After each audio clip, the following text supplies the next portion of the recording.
Bien, y momento de revisar noticias internacionales y como todos los días, la idea a esta hora es justamente viajar en vivo a distintos lugares de nuestro planeta y hoy día los quiero llevar, ¿saben dónde? A Italia. Nos vamos a Europa con una cámara en vivo.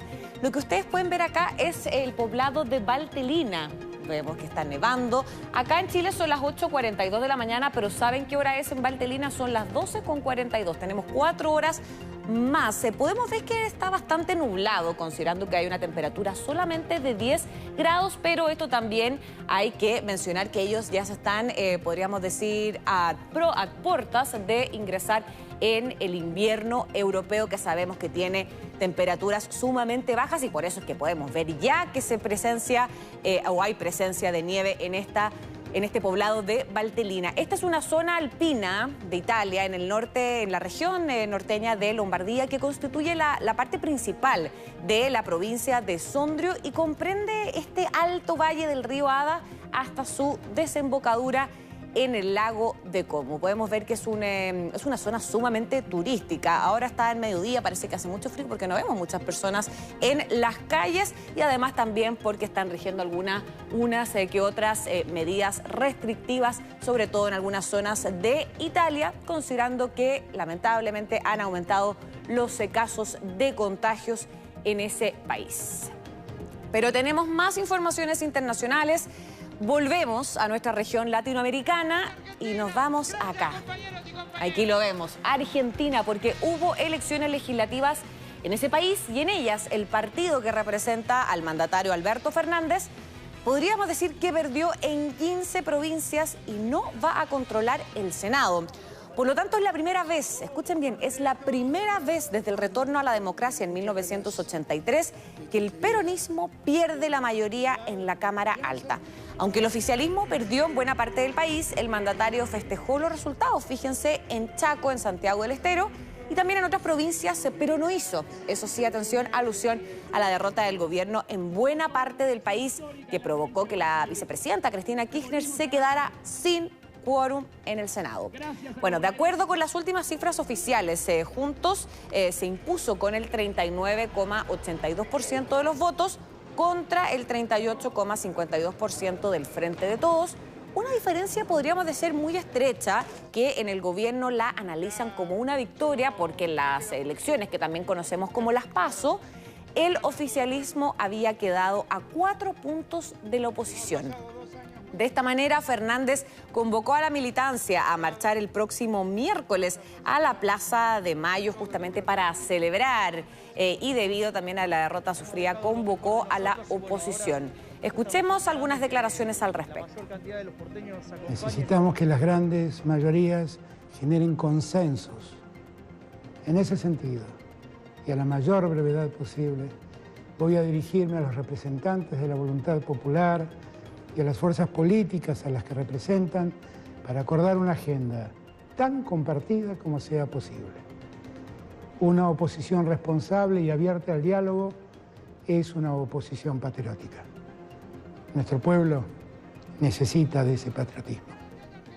Bueno, acá hay que recordar que poco más de 34 millones de argentinos fueron llamados a elegir los 127 diputados de 257 que componen la Cámara Baja por un mandato de 4 años, mientras que en 8 provincias tuvieron que votar para elegir un total de 24 senadores de los 72 que integran la Cámara Alta para los próximos 6 años. Aunque el gobierno perdió la mayoría en el Senado, como yo se los mencionaba, se mantuvo como primera fuerza en la Cámara de Diputados y ante este nuevo escenario el presidente aceptó su debilidad política y le propuso a la oposición un acuerdo parlamentario para cerrar con el FMI.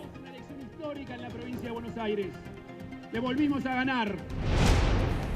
Bien, y tal como está programado, la oposición cubana planea manifestarse hoy en las calles mientras se persiste la prohibición del gobierno.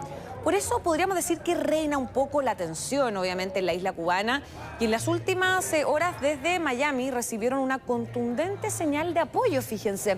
Cientos de personas se protestaron ondeando banderas cubanas cerca de la Torre de la Libertad en el centro de la ciudad. De hecho, muchos manifestantes formaron una caravana mientras se recorrían la ruta entre un monumento cubano y la Torre de la Libertad. Los grupos de oposición han convocado la marcha, obviamente, para exigir mayores libertades políticas y también, un punto no menor, la liberación de los activistas encarcelados luego de las protestas callejeras de julio pasado, la más grande, recordemos, en la isla en décadas. Por su parte, el presidente de Cuba ha prohibido la manifestación, diciendo que es parte de una campaña de desestabilización de Estados Unidos.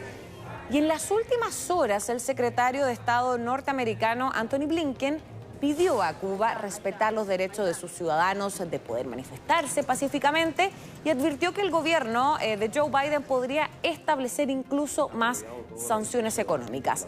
La oposición convocó a una gran protesta pacífica en la ciudad de La Habana y también en otras 6 provincias para, como ellos le dicen, el cambio y sobre todo por la liberación de presos políticos. La instrucción, eso sí, para la manifestación de esta jornada es justamente vestir de blanco. Bien, y unos 12.000 músicos venezolanos interpretaron la marcha eslava de Tchaikovsky en un intento por imponer un nuevo récord Guinness, fíjense, a la orquesta más grande del mundo, cuyo resultado se va a conocer, eso sí, en los próximos días. Como vemos, en el patio de la Academia Militar en la ciudad de Caracas se congregaron músicos de todas partes del país, integrantes del Sistema de Orquestas Infantiles y Juveniles de Venezuela, un programa estatal que fue fundado en 1975 por el fallecido maestro José Antonio Abreu, que ha dado acceso a, fíjense, a educación musical a miles de niños de clases populares. De hecho, durante los 12 minutos que dura esta maravillosa pieza, unos 260 auditores de la firma KPMG observaron que cada músico cumpliera finalmente las reglas al pie de la letra para imponer el récord, como que no se compartan instrumentos y que todos se toquen al menos por 5 minutos. El récord actual para los curiosos se fue impuesto en 2019 en San Petersburgo, en Rusia, por una orquesta de 8.097 músicos.